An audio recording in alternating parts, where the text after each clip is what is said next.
welcome to GaonaLive. And on the show today, we've got I'll call him a young man because I've always thought he was so much older than he really is. Who I totally admire and is the greatest source of inspiration for me. Somebody who's conquered the world, a true definition of the world being your oyster. I'm talking about Broadway actor and writer, our very own Donald Molosi. Hi Donald, how are you doing? Very good, thank you. It's nice to be here with you. It's nice to have you here. It's actually, quite an honor because I think you belong to the world right now, you know what I mean? So just having an opportunity to interact with you like this is absolutely amazing. Thank you. And first of all, let's talk about your resemblance to our first president, Siradzakama. Man! Yes, I know. Everywhere I go, people are just kind of shocked by it, and I think it really helps me in telling the story. Mm-hmm. It's a happy accident or a happy coincidence. Mm-hmm. Maybe it's not a coincidence, but I think that's something that helps me tell the story. Absolutely, I can imagine. And talking about,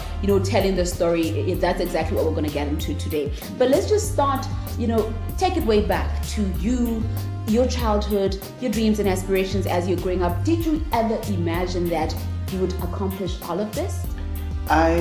No, I never did. I knew that I wanted to perform, and actually, when I was growing up, I wanted to be on TV. That was the main thing that I really wanted to do. And then I was growing up at a time when Botswana didn't have a TV station, so we got private radio before we got TV stations. And I started my career with Gaona FM. I was working at Gaona. Then when BTV came, I was one of the first children on TV. I didn't even know that. And just kind of exploring where I fit in. And eventually I decided theater was my first love. And how did you decide that? Did you have an epiphany? How did that come about? I had a mentor who got me to audition for actually Botswana's first theater company. His name was Warren Nibi. And so I got to perform in Grahamstown and around the Southern African region with professionals.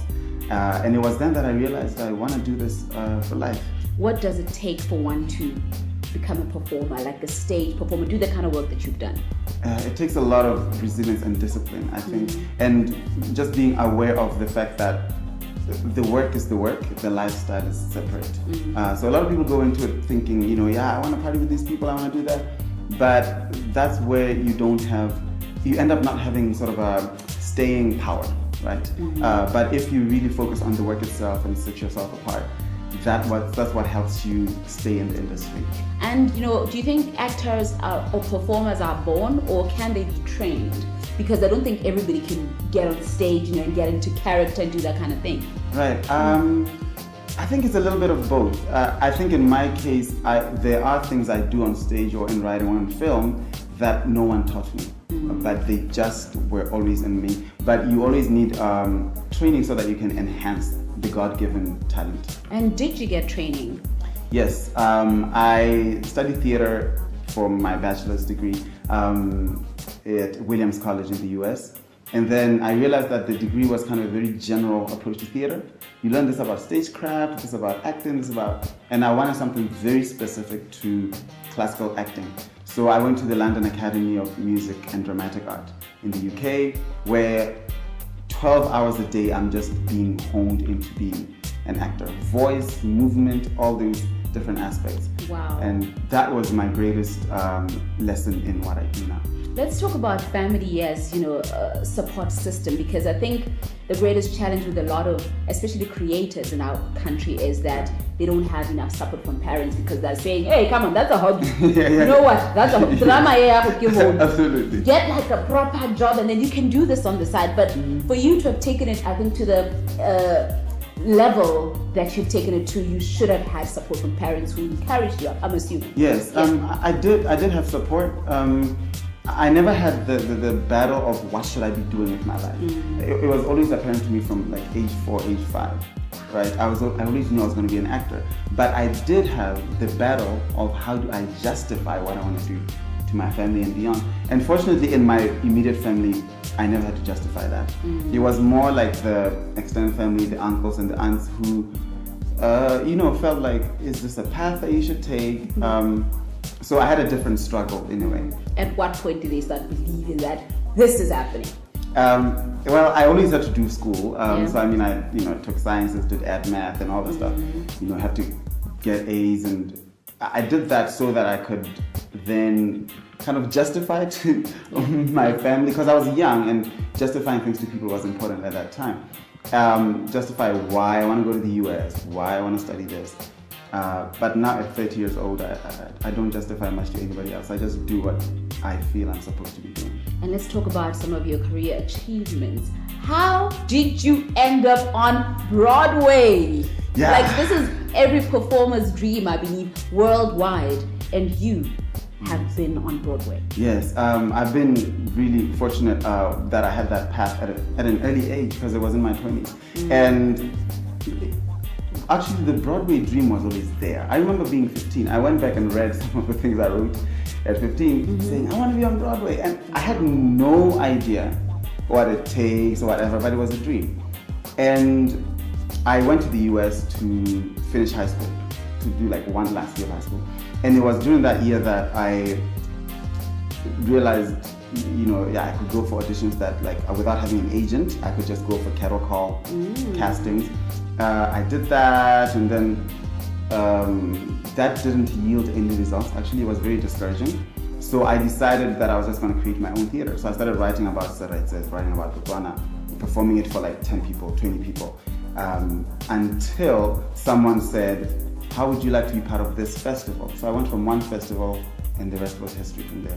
And speaking about Broadway, for instance, I think a lot of people possibly who are not within the arts industry would not really get what this Broadway fuss is about. Can you just get us into that? What is Broadway, and what does it mean for a performer to get onto Broadway? Yeah. It's a huge deal. I mean, it's in my opinion, the highest you can go in terms of live performance. Theater performance. And people think of Hollywood a lot because, that's the recorded performances. But we're talking about a live performance. And now, Lupita Nyong'o just won an Oscar about 2 years ago. Yeah. But she just got on Broadway for the first time now. So there are all these people who are proving that Hollywood is not enough. They want to do the art, right? And they're returning to Broadway. So let's get into you and, the kind of plays you've written and your work, like basically, the stories that you've actually told worldwide. Yes, the first story that I actually performed off Broadway was a Ugandan story. I wrote about a Ugandan musician who was the first African to declare that he had HIV/AIDS in 1989. And by doing that, he became such a much bigger phenomenon than when he was as a rock star. And these stories, I tell them because I want Africans to love themselves, to know their history. When I write about Seretse Khama, I realized Botswana don't know much about the man. They can recognize him in a picture. Do they recognize his voice? No. So it's my job to take those details about him and put them in the public, so that when you say Botswana, you know exactly where your pride is rooted. And speaking about your passion for, Seretse Khama, I'll call it that, and telling his story, which you've done worldwide, as we speak. Where did that passion come from? Like, were you stung by a bug at some point and decided, okay, this is what I'm going to do? What inspired that? Yes, I think I remember, actually before I went to drama school in London, I remember seeing a picture of him. And you see there's the thing, like when you're abroad, you long for home. And I started Googling pictures, and I was like, and then Seretse Khama's picture comes up. And I was like, I look like this man. I mean, that was the thing that struck me a lot the first time. But then I wanted to tell his story in a way where it's not just about resemblance, there's more substance. And I think that's why my story has survived the past 10 years. It's still in demand all over the world because there's substance. I'm not just relying on looking like him. But I realized that in drama school, the texts that were being used to teach me technique did not have people who looked like me. And they were not black. They were all kind of in Europe somewhere. And I wanted something Xenophobic. It's set in Seruwe of Botswana, and I can still do it well. And you managed to do that back at school?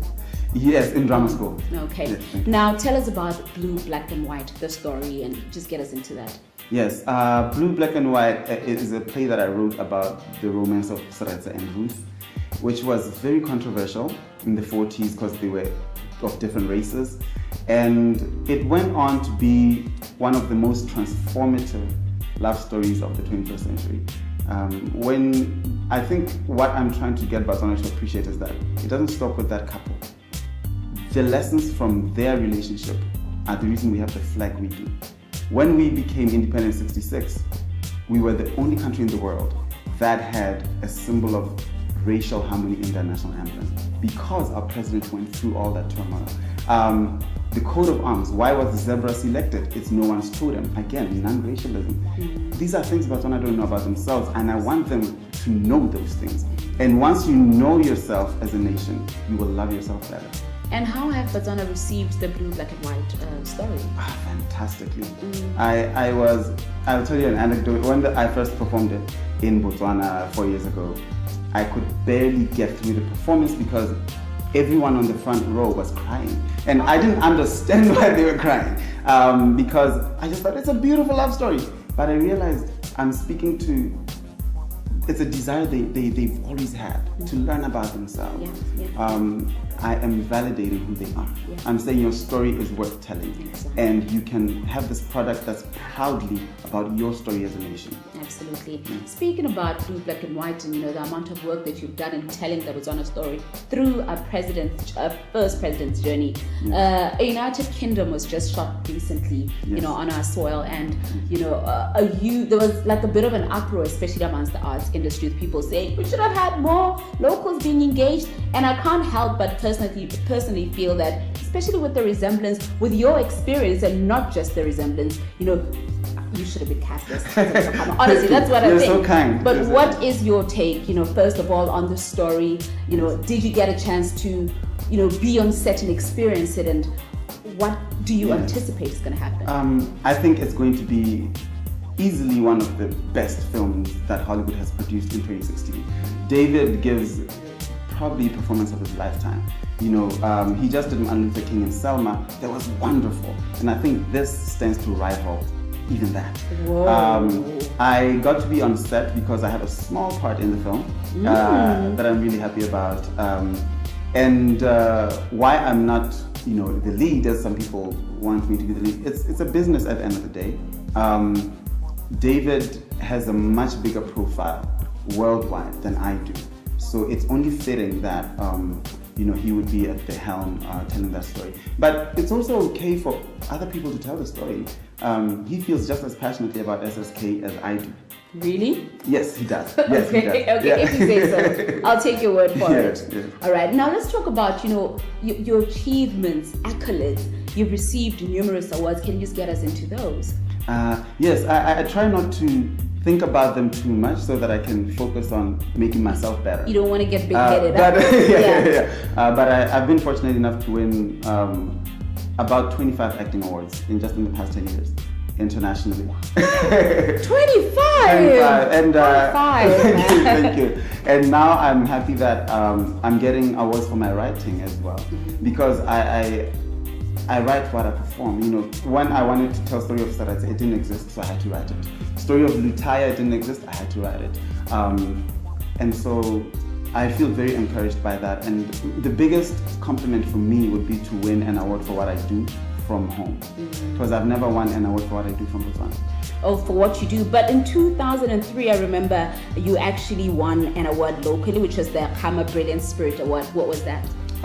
It was an award given to young people under the age of 18 who are using community service for the betterment of the country. Okay. I was using theater, but it was not a theater award. Okay. Yes. So now, which award would you like to win? Like, for instance, back home, what is that award that you're looking forward to? Any recognition from back home is always welcome. It doesn't have to be an award. I think just a recognition of my efforts in trying to get our nation to just know itself and love itself, and it could just be, it doesn't have to be an award, but I'm hoping that with the book that I'm putting out this year, people will kind of realize the value of what I'm trying to do. Absolutely, and I believe they will. I know a lot of entertainers locally, normally have a big issue with the fact that we seem to appreciate our own once the world has started appreciating them. Only then do we want to sort of celebrate you. Yes. What's your take on that? Has that been your experience, especially talking about not having received any kind of, I won't call it recognition, but celebration to the extent that maybe the world has? 25 awards worldwide, and none locally, I'm assuming. Yes, absolutely. I mean, that's totally been my story. That before I got on Broadway, I mean, now my story is made to seem as if it started with Broadway. But before I got on Broadway, I did some Hollywood films. My first Hollywood film was opposite Matt Damon. There was things like that were going on, but they were not hits in the West, right? And it wasn't until I did something that became a hit in the West that Botswana acknowledged it. So that's totally been my journey, and I think that needs to change. I'm slowly trying to get people to realize that one doesn't have to leave home to be excellent at what they do. That's why I divide my time in Botswana with my time in the US or anywhere else, to show that I can be in Botswana and still be doing excellent work. Absolutely. I love that. And you seem to have been such a hard worker and been doing so much for your country, so much on stage, worldwide, internationally, from a very young age. When do you get a chance to just be the guy next door? What do you do for fun? What do you enjoy doing apart from being on stage? I as a person, I'm very quiet and kind of reserved. So a lot of the time, I mean, I only have like 3 or 4 really close friends. Like, it's very hard for you to see me kind of just like in clubs and socializing, because I don't fit into that setting, and I realize that. But I do enjoy things. I mean, I read. And my friends think I'm funny. I guess, I'm one of those introverts who, in a small setting, I'm more open. I like, traveling a lot, especially seeing Botswana. I'm very passionate about that, and I'm trying to see as much of Botswana as I can. Because when you do work like I do, a lot of people encounter Botswana for the first time through your work. And then you are suddenly put into this ambassadorial role. So I have to be able to speak about my country with confidence. Absolutely. And are you in a relationship? Like, there's so much about your work out there, but nothing about your personal life. So you and relationships, especially with the kind of work that you do. Right. I learned from an early age, fortunately. I think this was when I was, actually I got to perform for Nelson Mandela. The first time I performed in New York was for Nelson Mandela, 2002. And it was at the UN. There was a lady who came to me and said, I think you have something special, but make your journey about your work.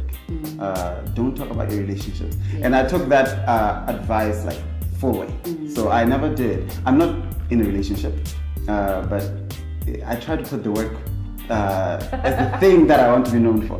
Okay, no, I totally get it. Now, what advice would you have for, young people locally who, something that I absolutely love about what you do is, like you say, you can still be based at home, but still explore the world, So what advice would you have to young people who, would like to conquer the world, who've got all these dreams and aspirations, but just do not know how to go about it or where to begin?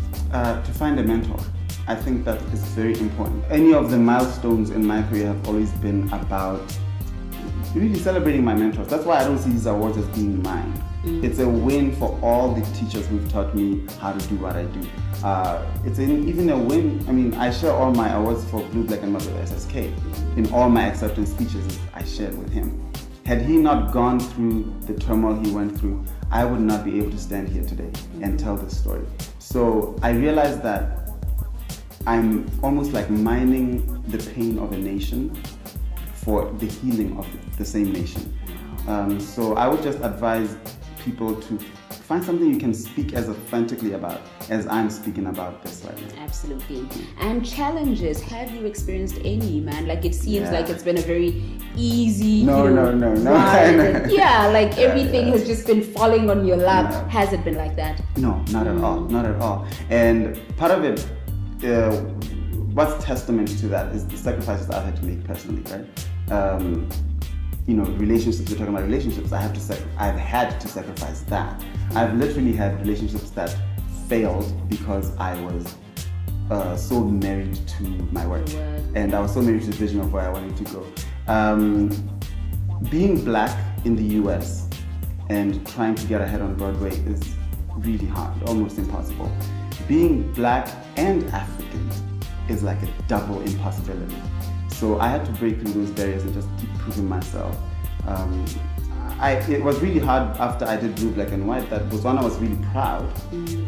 But the fact that I debuted with an African story means no one wanted to cast me. So I had to go back to the drawing board and find a way to come back again. I can imagine. But you soldiered on and here you are. Yes, I did. Now tell us about your book, We Are All Blue. Yes, I'm very excited about this book. It's a collection of my plays about Botswana that I've put off Broadway.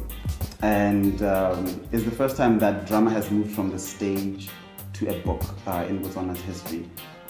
And the foreword is written by President Masire, which is, again, the first time that a president endorses a play. It just speaks to the magnitude of the play, the importance of it. And it's a book that I'll be launching in Botswana this year, 2016, and putting it everywhere for people to read about their own story so they can love themselves better as a nation. It's easy to be defeatist. You know, when people say things like, yeah, Botswana don't support each other, Botswana don't this. Yeah, it's accusatory, but when I don't know my own value or what my place is in this nation, how can I support what you're trying to do in this nation? Absolutely. Yeah. That's profound. Beautiful, beautiful. And Botswana's 50th. Yeah. 2016 is a big year for us. What does that mean to you?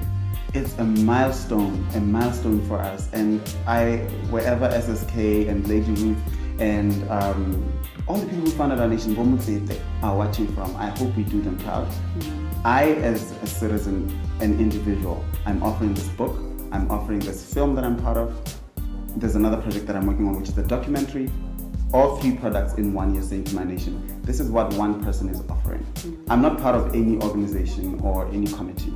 I'm just doing it in my own capacity. I'm really happy with how just when I speak to Botswana about their story, they're responding to it this year. I would like, though, to see more reflection on the shoulders we stand on. I think we like people like Mema Chiete are still here with us, Remasire, but they are very absent from everything we are doing because we don't pull their stories into it. Absolutely, right. Absolutely. And your most significant item, what is that and why? My most significant item is this little award. This award that it was my first acting award that I won off Broadway. Wow. In 2008. And so it's remained really special to me. It's not the biggest award, but it's really close to my heart. Because it was the first of the 25. Yeah, so I've kept this really close to my heart and it travels with me wherever I relocate to. You know, I love your story. It's a beautiful story of, you know, it's not always about what my country is doing for me, but what I am doing for my country. You know, you're a true reflection of that. And an inspiration and a half, man. You know, I can only imagine what is in store for you, where you're going to be in the next 10, 15, 20, what kind of legacy you're going to leave. You know, you're doing phenomenal work and keep up the great work. Good luck with your future endeavors. Thank you so much. All right, and enjoy the rest of your day. Any word that you want to leave our viewers with? I would just like to encourage everyone around the world really to find out what Botswana is about as a country, and for Botswana themselves to just really be celebratory throughout this whole year. And this is how our chat with the amazing, incredible Donald Molosi went. Thank you for your viewership and catch us again next time.